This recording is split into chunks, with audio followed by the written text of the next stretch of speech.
Buenas noches, bienvenidos a La Esencia aquí en Mega TV. Seguimos en estas jornadas postelectorales y cuando pedí a conversar con el profesional con quien vamos a hablar aquí, con quien estuvimos también el domingo pasado, le decía a la producción, llamarlo y decirle que en La Esencia va a tener el tiempo suficiente de decir todo lo que a lo mejor el domingo no se pudo por una falta de tiempo. Las informaciones iban, venían, había un ritmo informativo que había que cumplir, entonces por ahí los análisis quedaban así en un espacio muy breve.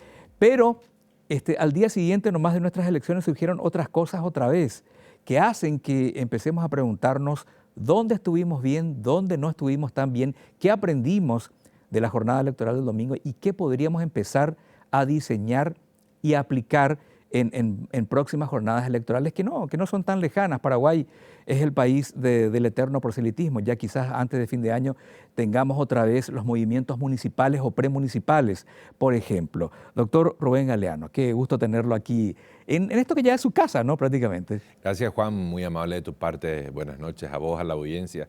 Para mí es un gusto siempre aceptar la invitación de los componentes de la mega cadena, así que es un placer poder compartir contigo. ¿Qué le pone más nervioso, nuestros procesos electorales o el fútbol?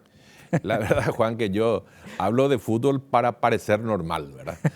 Porque en este país, si no hablas de fútbol o, entre comillas, de política, ¿verdad? Quedas excluido un poco de los círculos de conversación, por lo menos los mayoritarios. Pero si vamos a ir por el lado de los resultados futbolísticos que se dieron ayer, porque yo soy de Guaraní, Cerro, Nacional, Deportivo Capiatá y Guaireña, ¿verdad? Entonces, por una cuestión de afinidades con mis padres, mi madre y sus orígenes. Pero lo de Cerro Porteño ayer es vergonzoso. No, por eso me decían acá le muchos llevé compañeros. A mi padre, que ya es un poco mayor, que él sí es muy fanático, le llevé a la cancha y yo le decía, al final del primer tiempo yo ya me quería volver a casa. ¿Y qué le decía? Tranquilo, vamos a levantar esto. Ya, güey, le decía, no, ya putadeato, ya putadeato. Muy bien, entonces, muy bien. Hoy es el aniversario de Radio 1 de marzo, entonces yo le decía a los compañeros ayer en la mañana, qué suerte que hoy está el aniversario y esto va a cubrir un poquito lo otro, decía, por el resultado de Cerro ayer. Nos salvó este aniversario 47 de Radio 1 de marzo. Felicitaciones también a toda la familia de Radio 1 de marzo. Radio 1 de marzo es un nombre instalado en la cultura radiofónica, en el imaginario colectivo de la comunicación en Paraguay. Así que para todos los que hacen la familia 1 de marzo, mis felicitaciones. Muchísimas gracias. Doctor, usted mencionaba una frase que a mí se me quedó el domingo en la mañana cuando estábamos cubriendo acá las elecciones, que había un estrés del elector. El elector estaba sufriendo un cansancio por todo lo que fue la previa electoral, las campañas, los condimentos externos que entraron a jugar también estas designaciones de compañía. Y bueno, daba la impresión de que el domingo se terminaba todo, o por lo menos eso era lo que se pensaba. Sin embargo, al día siguiente apareció un fenómeno, el fenómeno Payo, con sus 20 y pico % que llama a una protesta y le obedecen, salen a las calles en diferentes puntos. Era algo que no se esperaba, doctor. Yo quedé sorprendido, primero por su alcance de Payo Cubas y segundo, la convocatoria que logró generar en un electorado que aparentemente lo votó y que salió pensando de que el fraude que él argumentaba era real. ¿Usted esperaba un escenario así en el día posterior a las elecciones? A ver, Juan, si me dejas abordar, el planteamiento es complejo, si me dejas abordarlo un poco desde atrás. Sí.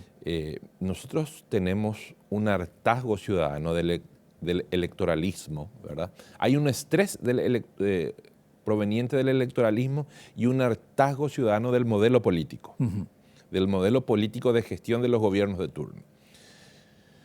¿Qué significa? La campaña para estas presidenciales que cerraron el domingo empezaron muy temprano. El entonces candidato o precandidato a presidente de la República, el actual vicepresidente, arrancó muy temprano en la carrera, lo cual impulsó a los demás interesados, a los demás, entre comillas, pretendientes al cargo, a también ponerse en campaña, lo cual hizo que la ciudadanía se viera atiborrada de propaganda directa o indirecta, muy tempranera, muchas veces sin ningún contenido. De hecho, toda la publicidad electoral estuvo carente de contenido programático y de propuestas efectivas. Ahora mismo, cuando se habla incluso con quienes serán, entre comillas, ungidos ministros, aún están renuentes a presentar determinados proyectos. Sin embargo, hay también un hartazgo del modelo de gestión o del modelo político de manejo de la cosa pública. De ese hartazgo surgen algunas figuras que pudieron canalizar justamente, como es el caso del señor paraguayo Cubas, que si bien canalizó ese hartazgo, tenemos que decir que quienes le dieron ínfulas y quienes inyectaron incluso de recursos mediáticos, se equivocaron si creían que iban a poder, entre comillas, manejarlo, ¿verdad? Era previsible la conducta del señor paraguayo Cuba, sobre todo por sus antecedentes de que no iba a aceptar tranquilo el resultado y de que iba a proponer algún tipo de situación que lo siguiera visibilizando. Este tema de su marcha desde Ciudad del Este a Asunción no es la primera vez que lo hace, vos recordarás que ya lo había hecho por bus, caminando, tratando un poco de replicar algunos modelos que en la historia política se han dado, como la marcha de Gandhi en la India, o incluso en Latinoamérica, y hablando ya de situaciones más extremas, la que se dio en Cuba en su momento, ¿verdad? Quiere replicar, pero no tiene tampoco la receptividad que él está esperando. Él creía que a estas alturas de su segundo día de marcha hacia Asunción se le iban a unir miles de personas, y en realidad lo que hay es determinados grupos, ni siquiera bolsones, grupos de descontentos que ya se van desinflando. Esto, si se maneja bien desde las autoridades encargadas de la seguridad pública, no va a pasar a mayores, lo cual no significa que tengamos que desatender a lo que nos espera a futuro del gobierno electo, ¿verdad? Y de lo que la ciudadanía espera de ese gobierno electo, que dicho sea de paso va a tener muy complicado el escenario desde el punto de vista de la gobernabilidad. No importa quién fuera electo, si esta conversación la estuviésemos teniendo el domingo a la mañana y todavía no tuviéramos presidente electo, te diría que resultase quien resultase electo, el problema va a ser gobernabilidad. En el caso del señor Santiago Peña, por las internas propias del Partido Colorado, y también porque el Partido Colorado nos ha mostrado en todo este tiempo que no se conforman sus actores, sino van a ser los primeros en la línea de gestión de la cosa pública. Y allí tenés justamente el peso de los senadores y de los nuevos diputados que van a querer incidir en los puestos de gobierno, y que en la medida en que no se les otorgue el protagonismo, entiéndase la distribución de cargos, van a volverse opositores al interior del propio gobierno. Que más o menos es lo que ya se pudo visibilizar a través de declaraciones de algunos referentes del Partido Colorado. Por un lado lo tenés a Duarte Frutos, que nos dijo a nosotros al día siguiente de las elecciones que Cartes tiene que hacerse a un costado porque está devaluado. Esa fue la expresión que utilizó. De inmediato hay otros referentes ya de Honor Colorado que dicen que al contrario, que es, digamos, el artífice de este triunfo y que bien podría colaborar con su experiencia al gobierno. O sea, la gobernabilidad difícil de Peña no viene sencillamente de nuestro sistema electoral, donde la mayoría en suma en realidad no lo votó, sino del propio seno del partido al que pertenece. De hecho, el peñismo empezó a gestarse hace meses. El peñismo, como línea interna del cartismo que busca afianzarse y convertirse en el movimiento fuerte del Partido Colorado, ya empezó a gestarse varios meses atrás. Y hoy vemos algunos discursos que van a ir acentuándose. La primera prueba para el presidente electo se va a dar en la conformación de la mesa directiva del Congreso, de las dos cámaras, tanto la de diputados como la de senadores, porque necesariamente él se verá llamado a un protagonismo. Un presidente electo que no ejerce liderazgo en ese tipo de líderes es preocupante, o será preocupante en cuanto a lo que pueda llevar adelante como propuesta de gestión de gobierno. Él será llamado a ser protagonista en la conformación de la mesa, y probablemente allí veremos si en esta primera etapa, previa a su juramento, marca una línea independiente del cartismo como tal y ya va afianzando el peñismo, o espera a jurar al 15 de agosto y desde allí proyectar su propia fortaleza de gestión al interior del futuro gobierno. ¿Y cómo ir consolidando ese peñismo sin que haya fracturas, roces y hasta antipatías dentro de lo que es Honor Colorado, que tiene una bandera? Yo creo que Honor Colorado fue en los últimos tiempos el movimiento interno más disciplinado que tuvo la ANR. Tenían un líder y a ese líder respondían lo que no pasaba en los otros movimientos. ¿Cómo hacer para que aquí no tengamos la historia de Correa, Lenin Moreno, por ejemplo? Muy importante lo que dijiste, Juan. El señor Horacio Cartes es el expresidente que mayor poder acumuló, concentró y gestionó con posterioridad a su periodo presidencial.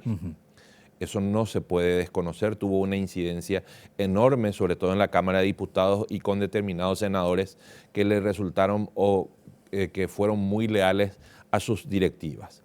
Ahora bien, el señor Horacio Cartes primero está fuertemente golpeada por la situación que lo afecta a título personal en relación con la asignación que dio de su persona el gobierno de los Estados Unidos de Norteamérica. Y por el otro lado, tenemos que decir que no importa si es Santiago Peña, Juan Fariña, Juan Pérez, el ungido ahora como presidente de la República, siempre quien ejerce el poder, la administración de la cosa pública, se nutre de un círculo cercano que fortalece su figura y su gestión. O sea, más allá de cómo va a ocurrir, va a darse el afianzamiento del peñismo. Ahora, si resulta o no traumática, va a depender de en qué momento el señor Santiago Peña, el presidente electo, también determina ir plantándose contra las peticiones, directivas, recomendaciones, sugerencias o consejos que vengan del seno del cartismo como tal. Su designación de su equipo de transición ¿es correcto, es lo lógico? ¿Un técnico o una técnica y un político? Lea Jiménez Alderete, ¿es lógico que haya elegido a esas dos personas? Y responde, sí, justamente a las dos vertientes de su elección. Por un lado, una persona de su confianza, que es la señora Lea Jiménez, es ministra que cubrió el cargo que él dejó justamente en el Ministerio de Hacienda, proveniente de ese equipo técnico al cual él defendió por tanto tiempo y al cual fortaleció al interior del Ministerio de Hacienda. Y por el otro lado, el ala política, que justamente busca representar los intereses auténticos, entre comillas, auténticos, los que responden a la filosofía misma de la gestión del partido de gobierno, que es el Partido Colorado, ¿verdad? Responde a esa lógica. Si vos te das cuenta, es un equipo de transición bicéfalo. Sí. Y es justamente evidenciando ya el peñismo y el cartismo. Sí, podría ser un anticipo. Y a la señora Lea Jiménez la escuché en algunas entrevistas tratar de mantener una línea discursiva cercana a la del Partido Colorado. Pero yo estoy convencido que más temprano que tarde van a aflorar probablemente las líneas técnicas de conducción del señor Santiago Peña, obviamente también con el respaldo de los sectores políticos de los cuales necesariamente tendrá que nutrirse si desea tener fortaleza y por sobre todo, insisto con esta palabra, Juan, gobernabilidad en el periodo que va a arrancar el 15 de agosto. Estas primeras declaraciones que han causado mucha reacción en las redes sociales sobre todo, por ejemplo, volveremos a establecer lazos con el gobierno de Maduro en Venezuela, o esa conversación vía tweet con Flavio Bolsonaro o con Bullrich. ¿Es diplomacia? ¿El presidente tiene que manifestarse de esa manera? ¿No debería, digamos, insinuar simpatía o antipatía con ninguna corriente de algún gobierno del exterior? ¿O es ambigüedad? ¿Cómo ve usted? Tenemos que decir que en estos apenas 2-3 días que se dan posteriores a la elección, el discurso electoralista todavía sigue vigente. Probablemente no aflora aún el discurso auténtico de gestión del presidente electo. El discurso electoralista está presente todavía en todo lo que es reaccionar un poco a la gestión del gobierno anterior, reaccionar un poco a la otra línea interna de la ANR, que está llamada a desaparecer Fuerza Republicana y a reconfigurarse bajo otros liderazgos y otros nombres, ¿verdad? Entonces, yo creo que hay que darle un poco de tiempo al presidente de la República para que veamos en realidad a qué él apunta con esos discursos, pero sí siguen teniendo una línea electoralista. He escuchado muchas opiniones de diferentes sectores que dicen que la oposición, si no se presenta unida, no va a poder ganar nunca las elecciones. Lo que pasa es que en cualquier país del mundo es muy difícil llegar unido, ¿no? Cuando ganó Lugo, la oposición no estaba unida tampoco, estaba Oviedo, estaban otras opciones electorales, estaba Fadul, si no recuerdo, y después otros más, ¿no? No es una cuestión de nuestro sistema, doctor. Aquí no tenemos el balotaje. Entonces es muy difícil que la oposición capte para sí todos esos votos que les alcanzarán o sobrarán para ganarle a los colorados, que tienen más de 1 millón de votos asegurados. Eso es así y va a seguir siendo así. ¿No es hora de empezar a revisar nuestra Constitución Nacional?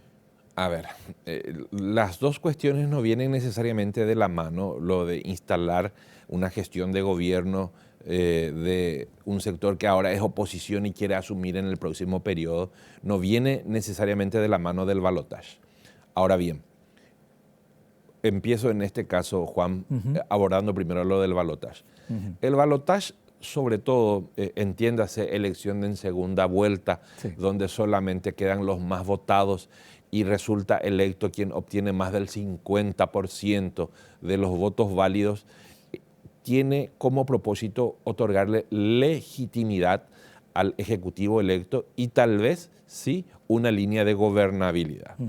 Muchos de los problemas que hemos tenido en la capacidad de gestión de los últimos, por lo menos este gobierno y el gobierno de Lugo, vienen justamente de esa falta de articulación de gobernabilidad al interior del Congreso que apoye o no la gestión del presidente de la República. Balotaje, sin duda alguna, es necesario si lo que queremos es ver traslucido en la elección de un presidente de la República a la mayoría de los votantes, que no significa el partido o movimiento que obtuvo la mayor cantidad de votos, que en este caso, en nuestro sistema, es la simple mayoría por un solo voto, sin importar que represente el mayor porcentaje, puede ser electo presidente de la República. Ahora bien, por el otro lado, el fenómeno del por qué la oposición fue gobierno solamente bajo la candidatura del señor Lugo, también tiene una respuesta que es estudiada por las ciencias políticas hace mucho tiempo. El elector, en su gran mayoría, generalmente y en su gran mayoría, no vota propuestas, no vota ideologías, vota emociones. Y conectar emocionalmente con el elector en Paraguay tiene características especiales. En su gran mayoría, los afiliados a partidos políticos son afiliados a la Asociación Nacional Republicana. Y los descontentos con la gestión no solamente son los, entre comillas, opositores, entiéndase, los afiliados a otros partidos o los no afiliados a ningún partido. También hay personas descontentas del interior de la propia ANR o que simpatizan fuertemente por una cuestión de tradición familiar, cultural, lo que vieron y de lo que bebieron durante todo este tiempo. Es decir, se sienten emocionalmente ligados a la ANR. Entonces, están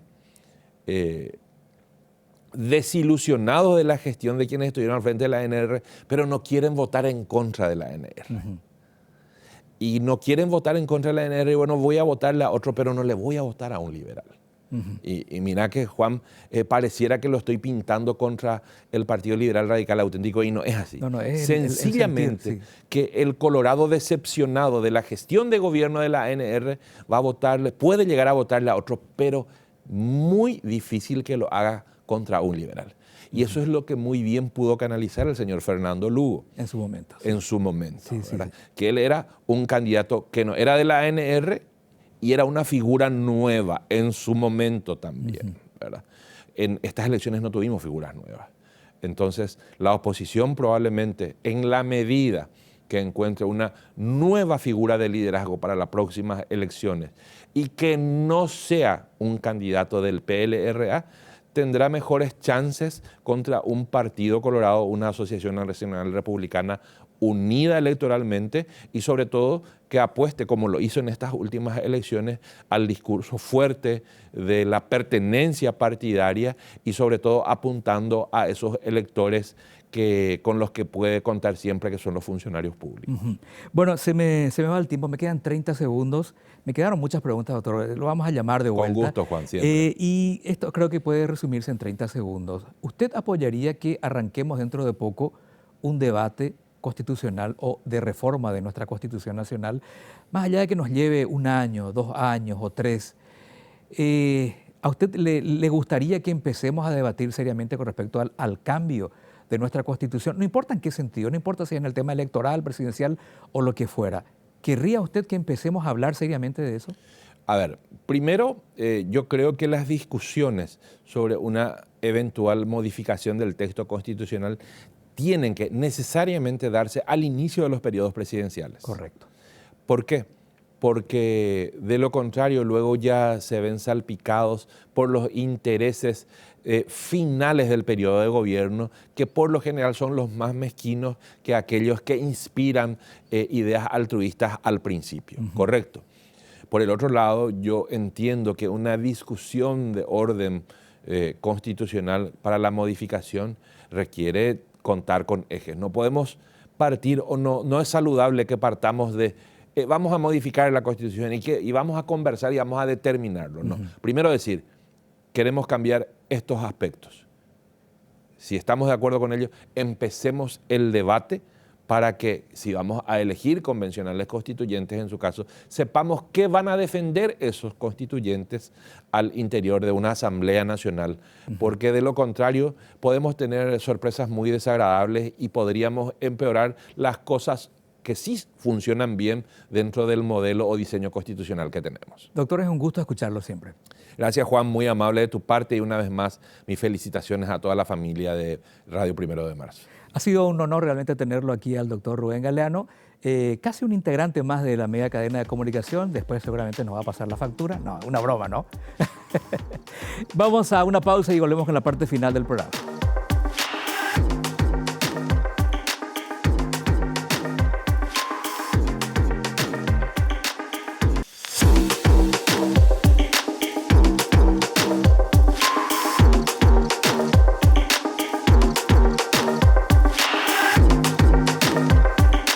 Bueno, muchas gracias una vez más al doctor Rubén Galeano, quien siempre tiene una línea abierta para la mega cadena de comunicación para poder él, en medio de todas sus actividades y compromisos, compartir siempre con nosotros cada vez que lo requerimos sus conocimientos y sus experiencias como profesional del derecho, con ideas muy claras, muy fáciles de comprender también y muy interesantes por sobre todas las cosas. Y usted, amigo televidente, ¿qué postura tiene? Hay que ir pensando en transformar nuestra Constitución Nacional, transformar nuestras reglas de juego, organizar mejor las elecciones, cambiar muchas cosas. ¿Qué es lo que tenemos que hacer para tener jornadas electorales y procesos electorales más tranquilos, más transparentes y que realmente el resultado refleje la voluntad de la mayoría? Y en lo posible, sabemos que es muy difícil, en lo posible ir disminuyendo esa dosis de desconfianza que se suele tener con respecto a los resultados electorales. Mucho por aprender, el país del eterno proselitismo, le digo yo a Paraguay, porque dentro de algunos meses ya las previas de las municipales van a empezar a invadir de vuelta el ambiente. Hasta la próxima en La Esencia.